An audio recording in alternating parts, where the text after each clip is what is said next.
అందరూ ఆరాధిస్తుండగా దిగి వచ్చేస్తాడంట మన దగ్గరికి.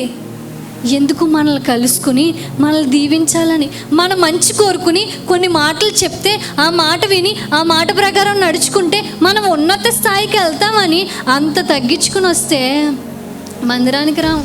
కొన్నిసార్లు ఎక్కడికైనా మనకు ఒక పని ఉందనుకోండి, ఏదైనా ఆధార్ కార్డు ఏ కార్డో పని ఉన్నప్పుడు ఎంఆర్ఓ గారు దారిలో కనిపించారు. మనకు అనిపిస్తే, సార్ నాకు ఈ పని అవ్వట్లేదంటే రోడ్ మీద చేసేస్తారా?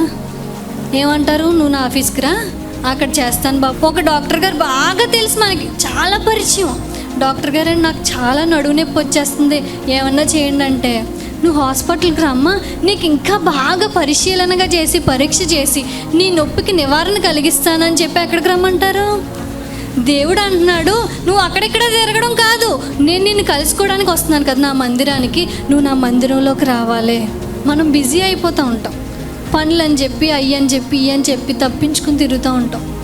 దేవుడు అంటున్నాడు, నేను మిమ్మల్ని కలుసుకుంటాను.